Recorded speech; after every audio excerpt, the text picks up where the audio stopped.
Auspician Somos Debate, Gobierno de Santa Fe, Cámara de Diputados, Cámara de Senadores, Consejo Municipal, Lotería de Santa Fe, Sindicato de Luz y Fuerza, Festram, AMSAP, Good Catering.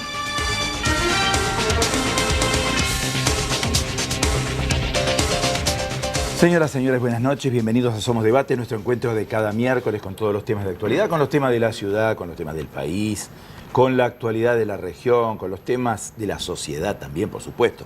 Esta noche tenemos un programa con varias, podríamos decir, atracciones, ¿no? Vamos a hablar un poco de la ciudad, ya en este primer bloque, pero también vamos a hablar de temas que tienen que ver con la salud. Ha habido novedades importantes, aunque no sean tapa de un diario en Santa Fe, pero sí temas que tienen que ver con la salud. Y vamos a hablar también de algunas cuestiones que tienen que ver con el arte, con la música, así que están todos invitados a quedar aquí en Somos Debate. Esta noche en este primer bloque está el doctor Carlos Suárez con nosotros, concejal de la ciudad de Santa Fe. Con él vamos a hablar de varios temas. El Consejo ha trabajado arduamente este año. Ha habido muchas discusiones, mucho debate y eso es buenísimo. Estamos realmente satisfechos por el trabajo de concejales que en coincidencia o en disidencia con lo que pensamos, pero se sientan a sus bancas, discuten, debaten, polemizan y bueno, y salen las ordenanzas, ¿no?, que nos regulan. ¿Cómo estamos, Carlos? ¿Qué tal? Buenas noches. Gracias por estar esta noche aquí en Somos Debate. A usted por la invitación. Bueno, hay muchos temas, ¿no?, del Consejo, sí, pero uno de los temas que más ruido ha hecho en el Consejo en las últimas semanas tiene que ver con estos. Bueno, hace algunas semanas el intendente anunció que no iba a haber cambios en el precio del boleto. Es un tema que llega a toda la sociedad, este tema del boleto. Tras cartón se vota una ordenanza en el Consejo con el tema del congelamiento del boleto de transporte urbano de pasajeros. Sorprendentemente para algunos, el bloque que acompaña al intendente en su gestión vota en disidencia. A ver, ¿qué es lo que pasa? ¿Cómo es esto? No, en realidad lo que pasó fue que era una cuestión más conceptual que con el fondo de la cuestión. Es decir, el fondo de la cuestión, decir la suspensión del aumento del boleto, nosotros planteamos que claramente estábamos de acuerdo.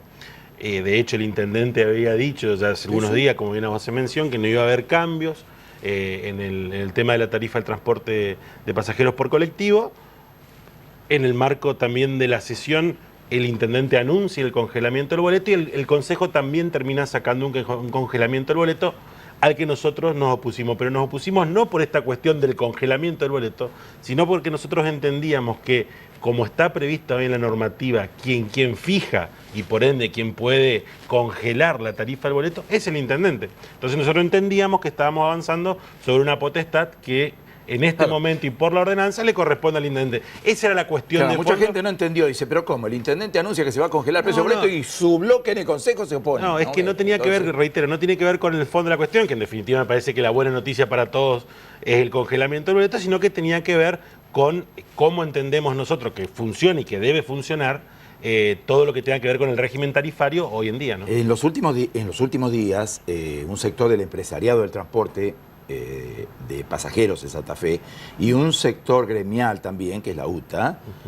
han hecho algunos cuestionamientos muy fuertes, muy duros a este tema, ¿no? Sí. ¿Cómo lo están observando ustedes a todo esto? Es decir, evidentemente dicen que atenta contra el servicio, este congelamiento del boleto en una época de inflación, de mucha inflación, y también dicen que atenta contra el salario de los trabajadores. No, en principio nosotros lo que veíamos es que al no haber, porque recordemos cómo empieza esta discusión. Esta discusión empieza a partir del planteo de Nación de transferir los subsidios, o mejor dicho, que la responsabilidad de los subsidios al transporte de pasajeros pasen a la provincia a partir del año que viene. Esto es lo que da la discusión acerca del boleto, o en nuestro caso el congelamiento del boleto y demás. Ahora, esta es una realidad que va en principio a acontecer a partir del año que viene y sobre la cual los gobernadores y el gobierno nacional están discutiendo acerca de cómo lo van a afrontar. Pero esto es algo para el año que viene. En el marco de este año, nosotros, la ciudad de Santa Fe, ya tuvo una serie de aumentos que nosotros entendemos hacen que la tarifa esté en un valor en el cual no se resienta ni el servicio ni la calidad del servicio, independientemente que, por supuesto, desde el momento mismo que pasó esto, es decir, hace un par de semanas, hasta fin de año, hay que ir viendo y evaluando lo que en definitiva debería pasar a partir de que esto quede sin efecto, o mejor dicho, que estén los nuevos parámetros, incluido lo que va a establecer el presupuesto nacional y los presupuestos provinciales, y una vez que tengamos esos valores, rediscutir la tarifa, una tarifa que por supuesto a nadie le gusta aumentar, porque sabemos, como bien vos decías, que toca transversalmente a todos los ciudadanos, pero que seguramente, y como en todo, afecta a los que menos tienen, y en un contexto de dificultades, esto siempre es importante, así sea un centavo. Pero lo que también es cierto es que se hace un esfuerzo muy grande para que compatibilizar justamente ese valor de la tarifa con lo mínimo indispensable en función del servicio. Bueno, esa es un poco la idea, ¿no? Carlos, hay un tema que en los últimos días y en las últimas semanas, es más, se está debatiendo ya en el Congreso de la Nación, el tema presupuesto. En este presupuesto ha caído para las provincias, en general, para todo el conjunto de provincias argentinas, el Fondo Federal Solidario. Un fondo federal que las provincias derivaban a municipios y a comunas. Ustedes han dimensionado en términos de dinero qué significa para la ciudad de Santa Fe. Han llegado las cifras a tratamiento del Consejo Municipal, de los concejales, para ver cuál es el impacto real en la economía del municipio santafesino. Sí, nosotros teníamos un cálculo cuando discutimos estos temas en el Consejo de algo así como 20 y tantos de millones de pesos para lo que quedaba de este año, porque en realidad se suspendió ese envío a partir ya de hace algunos meses.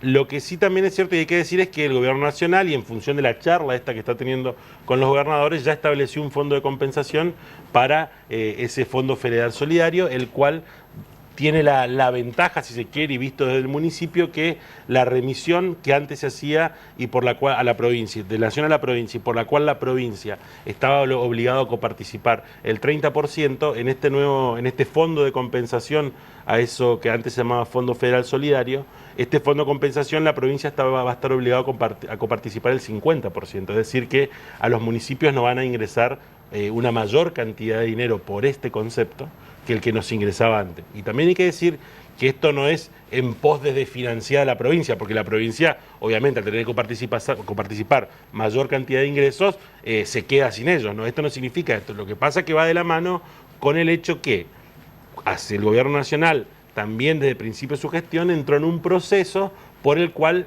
se pretendía ir eliminando gradualmente las retenciones. La eliminación gradual de las retenciones significaba directamente mayores ingresos coparticipables que percibía primero la Nación y que después la Nación coparticipaba en las provincias. Por eso hay una lógica que lo que tiende es a justamente tratar de eliminar lo que son distorsiones. Es cierto, distorsiones que durante mucho tiempo pueden plantearse como necesarias, incluso en este momento mismo el gobierno tuvo que establecer un mínimo de retenciones a los fines de equiparar esta cuestión y para poder llegar a la aspiración del déficit cero. Es decir que son cuestiones, herramientas que siempre se plantearon, no estaban bueno utilizarlas. Hay momentos evidentemente donde deben echar manos a ellas y se trata de hacer con la responsabilidad y la menor afectación posible hacia los privados. Bueno, dejamos las cuestiones económicas. Hay temas que han generado debates muy fuertes, muy encendidos en el Consejo. Uno de los temas que tienen que ver con la ciudad y que ha generado un debate muy importante, con distintas posiciones, con disidencias, pero con la coincidencia que hay que resolverlo de alguna manera. Cuida coches en la ciudad. Sí. Este es un tema que ha tenido un debate muy fuerte en el Consejo. ¿Cuáles son las posiciones que hoy pueden decirse, bueno, algo podemos hacer? ¿Qué podemos hacer para darle un problema para darle solución a un problema social por un lado y a un problema de los automovilistas y quienes circulan por la ciudad todos los días? En el Consejo hay en estudio dos iniciativas que son antagónicas, ¿no? Por un lado, una que establece, o dos que establecen la regulación de los cuidacoches. Esta es una, y por otra que prohíbe directamente este tipo de actividades en la vía pública. Lo cierto es cuál es la realidad normativa de hoy. Nosotros tenemos una ordenanza que es muy vieja, que preveía un cuidacoche que por las características mismas de lo que establece la ordenanza hoy ya no existe, pero que también establecía estaba establecida la prohibición cuando existía el SEOM del ejercicio de esta actividad en las zonas en las cuales están servidas por el estacionamiento medido. La verdad que nosotros siempre dijimos que hay que abordar este tema con mucha responsabilidad. ¿Por qué? Porque no hay que hacer parecer como que una ordenanza va a resolver el problema.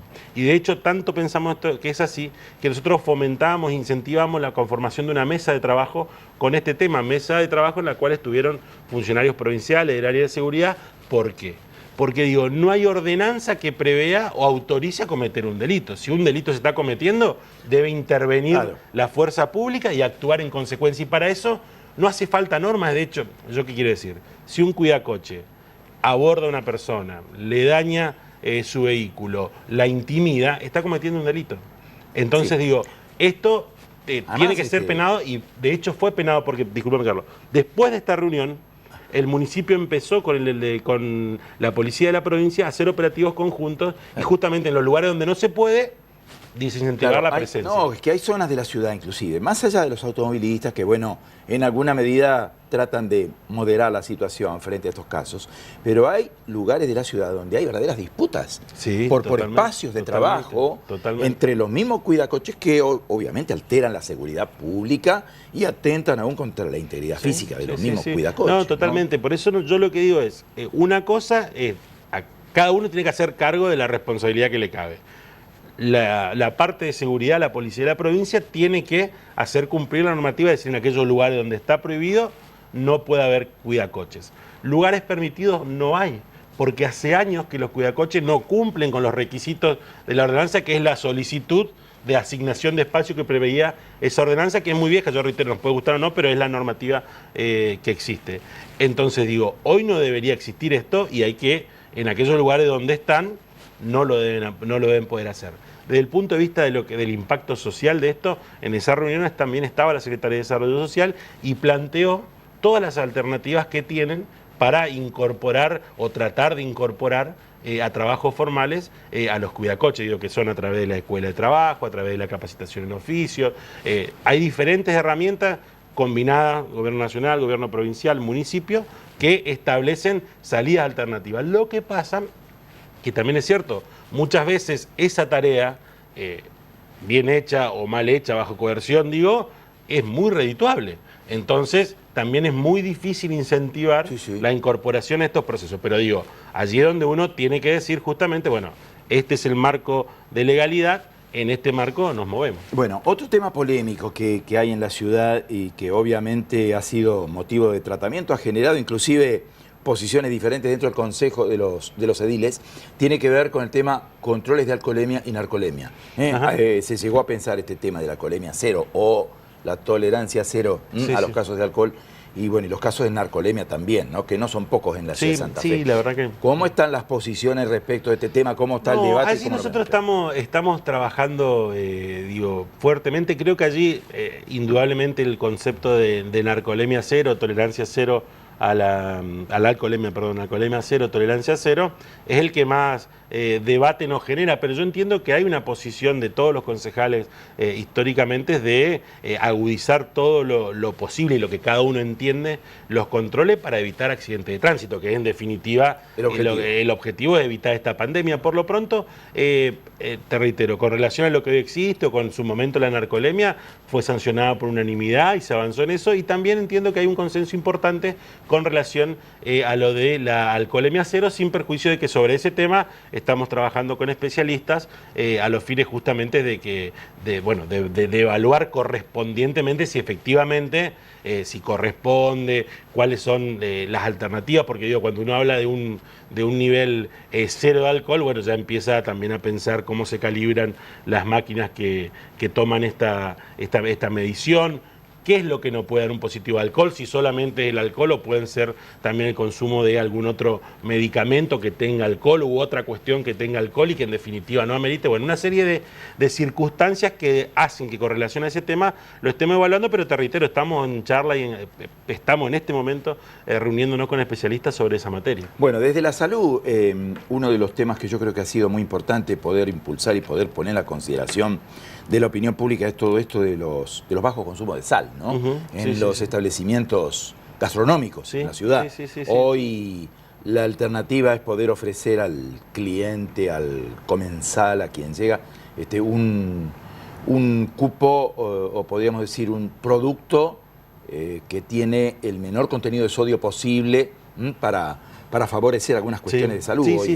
La verdad que esos son aspectos que creo que nos toca abordar más allá de la incidencia directa sobre el tema, porque creo que son pequeños gestos y acciones que colaboran con lo que es la salud pública en términos generales, así como el proyecto que plantea la Narcolema Cero, que es un proyecto del concejal Martínez Kers, el último que sancionamos de esto de sal con poco sodio, como con bajo contenido de sodio, es un proyecto del concejal Carlos Pereira, que trabajó sobre uno que oportunamente yo presenté, que tenía que ver sobre esto de que no estén los saleros en la mesa de los locales gastronómicos, un poco desincentivando el consumo de sal. Profundiza esa acción y lo que plantea es que la sal que se ofrezca sea de bajo contenido de sodio. Y también hay otro que plantea lo que tiene que ver con el consumo de azúcar. Digo, está claro que estas son todas conductas nuestras, son conductas del ser humano, pero indudablemente de estos pequeños gestos o pequeñas acciones nosotros desincentivamos el consumo o el uso de este tipo de elementos, no porque estén mal en su justa medida, pero sabemos que en exceso sí nos generan consecuencias en la salud, y digo, desincentivamos esto y de paso apuntalamos un concepto de salud pública que, como decía un profesional el otro día, lo que hace en definitiva cuando la salud pública, cuando cada uno de nosotros está bien de salud, en alguna medida esto repercute en las arcas municipales, provinciales, porque tiene que ver con la atención. Me quedan un par de minutos finales, Carlos, para charlar sobre un tema de obra pública que ha provocado un alto impacto en la ciudad. Y digo alto impacto porque tiene que ver con muchos barrios del norte de la ciudad. Espora. Sí, el desagüe Espora. Sí, el desagüe Espora. Sí, la verdad que, bueno, allí hay una situación en la cual la empresa, nosotros entendemos, y así lo planteamos en el recinto, argumentó, porque hoy en teoría la cuestión está resuelta, porque la empresa tiene los pagos al día, incluso tiene, por una situación de cómo se dieron la presentación de certificados, mayor porcentaje pagado que el ejecutado. Es decir, están por delante los pagos de lo que es la ejecución de la obra, y la verdad que la empresa no actúa como una empresa seria y responsable. Ya no lo hizo cuando suspendió los trabajos, porque la verdad que una suspensión que no correspondía, porque los plazos para los pagos estaban en tiempo y forma. Pero sin embargo suspendió los trabajos, forzó audiencias conciliatorias, despidió gente, todo lo que en realidad se enmarca mucho más en la responsabilidad que tiene que tener la empresa para sus empleados que para con otra cosa. Bueno, esperemos que hoy esté en definitiva resuelto, porque yo reitero, desde el punto de vista de pagos, no hay ningún argumento para que la empresa no retome los trabajos con la intensidad y con la cantidad de personal que tenía en su momento. Carlos, gracias por haber estado esta noche con nosotros aquí. La verdad que la ciudad tiene tantos temas que uno, cuando empieza a desarrollar uno por uno, parece que no va a terminar nunca, pero desgraciadamente los tiempos en televisión también se acotan. Los tenemos que medir, los tenemos que manejar, y bueno, y la idea era conversar un poquito sobre todo esto que tiene como caja de resonancia el Consejo, ¿no? Gracias por estar esta noche con nosotros. A disposición de ustedes. Seguramente en alguna otra oportunidad vamos a volver sobre otros temas de la ciudad que son menos importantes. No hay ningún problema. Bueno, con el concejal, con el doctor Carlos Suárez, hemos estado agotando este primer bloque de Somos Debate. Tenemos muchos más temas, tenemos más invitados aquí en el piso. Enseguida, tras la pausa.